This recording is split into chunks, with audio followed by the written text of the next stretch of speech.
El piñón cremallera es un mecanismo que convierte un movimiento de rotación angular en un movimiento lineal o viceversa. El engranaje circular llamado piñón engrana con una barra dentada denominada cremallera, de forma que un giro en el piñón causa un desplazamiento lineal de la cremallera. El sistema piñón-cremallera aplicado en el mecanismo de dirección de los automóviles transforma el movimiento circular del volante a un movimiento lineal mediante el piñón que al girar se engrana con la cremallera, haciendo que ésta se mueva horizontalmente. Si el volante gira a la derecha, la cremallera girará también a la derecha, haciendo que las llantas también giren a la derecha. Y si el volante gira hacia la izquierda, la cremallera girará también hacia la izquierda y así también las llantas. Incorporar este mecanismo a un sistema de 4 ruedas no es muy complicado, y para eso existen dos métodos, el simplificado y el Ackermann. En el modelo simplificado, tendríamos que conectar las dos ruedas delanteras al sistema piñón-cremallera, y este a su vez esté controlado por el volante. Aplicando así al sistema, podríamos hacer los cambios de dirección que queramos con una buena capacidad de movimiento y maniobrabilidad. En el modelo Ackermann, la cremallera y las llantas están unidas mediante barras de acoplamiento, las cuales hacen la función de un punto pivote al solo girar las llantas. El ángulo más adecuado de las llantas al momento de cambiar de dirección sería que las llantas delanteras estuvieran alineadas con las traseras, formando diferentes ángulos. Es decir, la llanta delantera exterior tendrá un ángulo mayor a la llanta delantera inferior. A esto se le conoce como principio de Ackermann, el cual permite tener una mayor capacidad de maniobra. Es por eso que este sistema es el más adecuado para usar en las direcciones de los carros. Como se puede apreciar en la imagen, las dos ruedas siguen la misma curva y su centro de rotación es el mismo. Relación entre desplazamiento angular y desplazamiento lineal.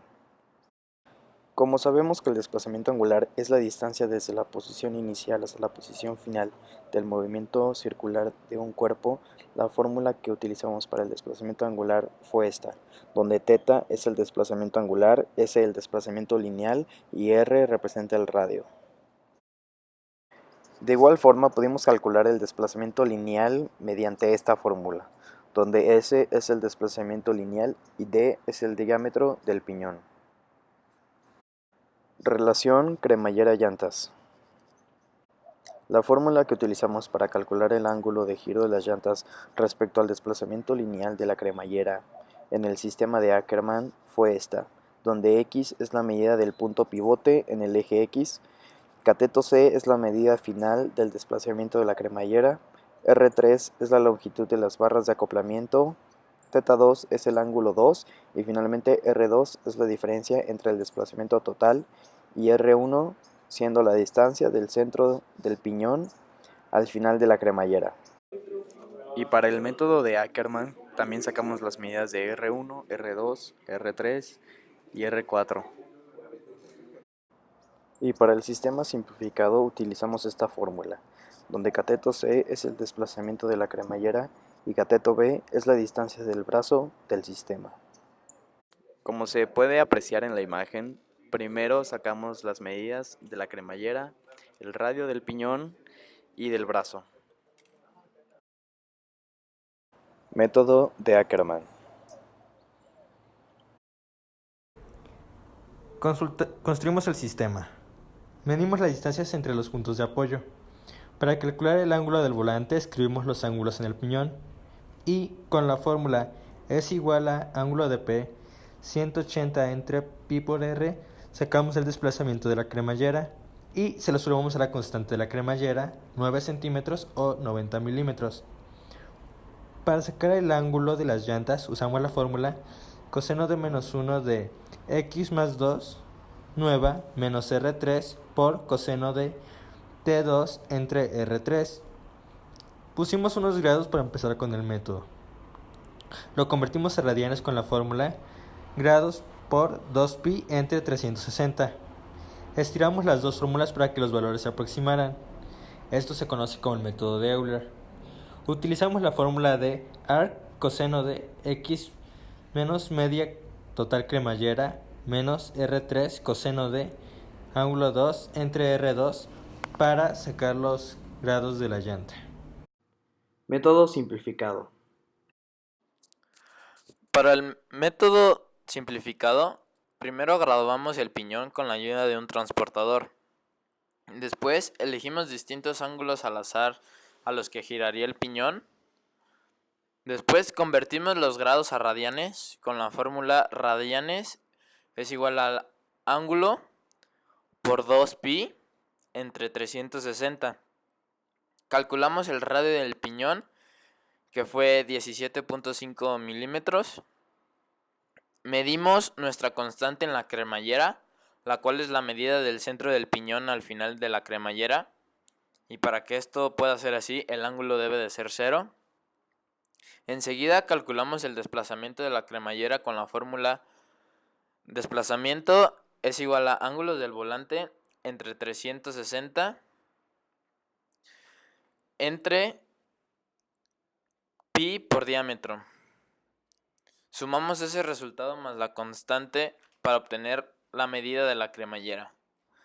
Después, para calcular el ángulo de la llanta, utilizamos la fórmula arco tangente del desplazamiento de la cremallera entre el cateto B. Y finalmente, ese resultado que obtuvimos está en radianes, por lo que tenemos que cambiarlos a grados con la fórmula grados es igual a radianes de la llanta por 360 dividido entre 2pi. Ecuaciones dinámicas en un sistema de automóvil. Los datos que utilizamos inicialmente fueron la masa de un coche promedio, que fueron los 1300 kilogramos, la fuerza del motor de 500 newtons, que fue la resultante del torque a las llantas de 190 Nm entre el radio de 0.38 metros. También usamos un time step de 0.1 segundos y el coeficiente de fricción de las llantas del caucho y el pavimento fue de 0.32. Las fórmulas que utilizamos fue de la aceleración, donde Fm representa la fuerza del motor, Fd es la fuerza drag, es decir, la fricción con el aire, y finalmente m es la masa del automóvil. La fórmula de fuerza drag o resistencia del aire, donde μk es el coeficiente de fricción y Vo es la velocidad inicial. Utilizamos la fórmula de la velocidad nueva a calcular, donde v a la n es la velocidad anterior, delta t es la diferencia de tiempo o step y a la n es la aceleración anterior. Utilizamos la fórmula de la posición nueva a calcular, donde x a la n es la posición anterior, delta t es la diferencia de tiempo o step y v a la n es la velocidad anterior. Y por último, la fórmula de la velocidad resultante, donde Vx es la velocidad en la posición X y Vy es la velocidad en la posición Y. La fuerza del motor constante es de 500 newtons por metro. Calculamos su componente en X utilizando esta fórmula. Y en el componente Y utilizamos esta otra. Y para finalizar, utilizamos MATLAB para graficar las tres funciones, la de posición, velocidad y aceleración, todas estas respecto al tiempo. Utilizamos varios time step, como es de 0.1 segundos, 0.01 segundos, 0.05 segundos y 0.001 segundos. Y estas son las gráficas de la posición, velocidad y aceleración. La posición empieza en 0 y conforme pasa el tiempo va aumentando exponencialmente. Esto se debe a que la velocidad aumenta con el tiempo y la aceleración disminuye con el tiempo. La velocidad, al igual que la posición, empieza en 0 y conforme pasa el tiempo va incrementando hasta llegar a ser constante. Esto se debe a que la aceleración se volvió 0 debido a que la fuerza drag igualó a la fuerza del motor, impidiendo que exista una aceleración. Y la aceleración empieza siendo positiva. Conforme pasa el tiempo se va haciendo negativa hasta llegar a 0, ocasionando una velocidad constante. Como conclusión, durante este bloque estuvimos realizando los cálculos de movimiento y giros de un sistema piñón-cremallera. Estuvimos viendo diferentes temas relacionados en los módulos. En el primero de estos aprendimos qué era un piñón-cremallera, su sistema y qué importancias tenía en la dirección de los automóviles. También aprendimos el método de Euler, el cual sirve de gran utilidad para el momento de graficar funciones o ecuaciones en las cuales Nos interesan obtener distintos resultados conforme pasa el tiempo. En otro módulo aprendimos a cómo pasar fórmulas a un lenguaje de programación que nos permitía representar los resultados que habíamos conseguido en Excel. Todas estas actividades nos ayudaron a entender la importancia de los softwares y programas al momento de tratar de resolver un problema matemático. En otro módulo resolvimos problemas con leyes de Newton, ahora sí tomando en cuenta la fricción de las superficies y la normal.